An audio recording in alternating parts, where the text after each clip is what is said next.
दोस्तों, जब क्रोध आता है, गुस्सा आता है, हमारा अच्छे अच्छे रिश्ता, हमारे कई सालों के मेहनत चुटकियों में मिट जाता है। तो क्या करें। नमस्कार, मैं डॉक्टर प्रदीप कुमार, आपका योग फ्रेंड एंड वेल विशर। आज हम चर्चा करेंगे क्रोध को कैसे हम कंट्रोल करें। सबसे पहले तो हमें समझना है, क्रोध स्वाभाविक है, ये एक इमोशन है। जैसे हमारे अंदर प्रेम आता है, करुणा आता है, उसी तरीके से क्रोध भी आता है। ये क्रोध आने का कारण गीता में कहा जाता है, ध्यायतु विषयान् पुंस संगस्तेषु उपजायते संगात संजायते काम कामात् क्रोध विजायते। सबसे पहले विषयों से जब हम संग करते हैं, किसी भी चीज़ों को पाने के लिए, कोई भी सब्जेक्ट को, किसी भी कार्य को या किसी भी वस्तु को जब हम देखते हैं तो धीरे धीरे उसके अंदर आसक्ति हो जाता है, उसको प्राप्त करने के लिए मन करता है। अगर वो नहीं मिला तब हमें क्रोध आता है कि मुझे क्यों नहीं मिला। तो उसको प्राप्त करने के लिए हम दिलो जान से तैयारी करते हैं।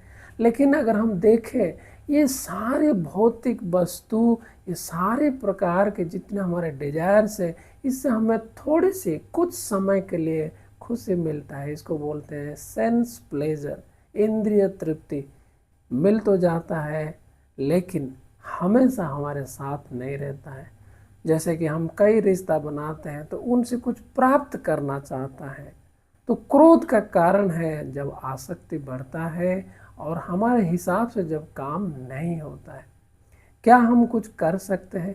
क्या दोस्तों हम दूसरों को बदल सकते हैं? दोस्तों, क्या हम दूसरों को अपने हिसाब से बना सकते हैं?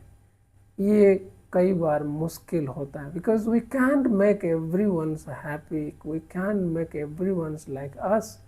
सब अपने अपने जगह में यूनिक है, सब अपने अपने टैलेंट लेके पैदा हुए हैं, सब अपने अपने डिजायर्स के हिसाब से, सब अपने अपने परसेप्शन के हिसाब से, सब अपने अपने ज्ञान के हिसाब से, सब अपने अपने चेतना के हिसाब से जीते हैं।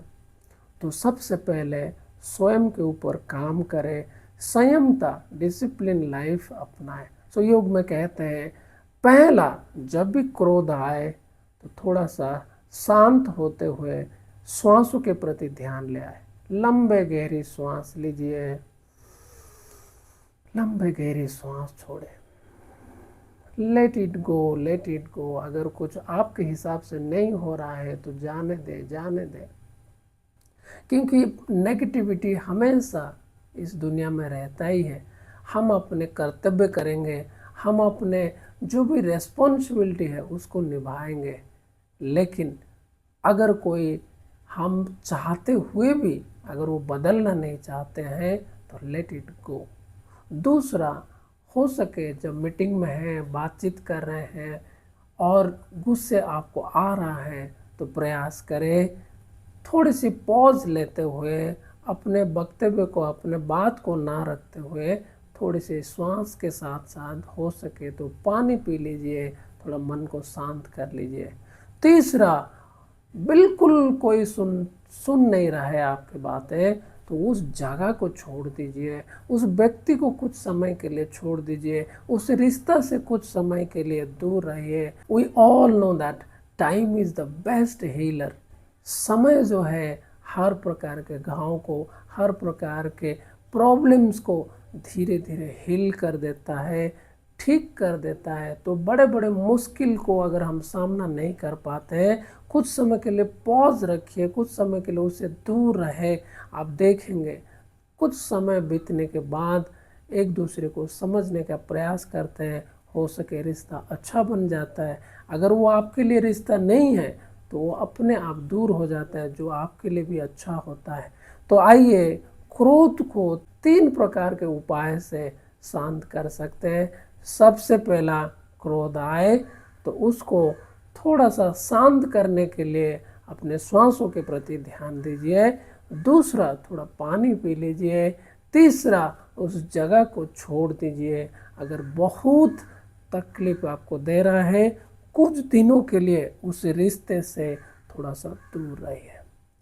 तो जीवन सुखमय बनाने के लिए हम अपने इमोशन को, अपने भाव को, अपने आसक्ति को संयम करना जरूरी है। तो ऐसे छोटी छोटी बातों के लिए हमारे साथ जुड़े रहिए। जीवितम योगा, कॉन्शियस लिविंग। नमस्कार।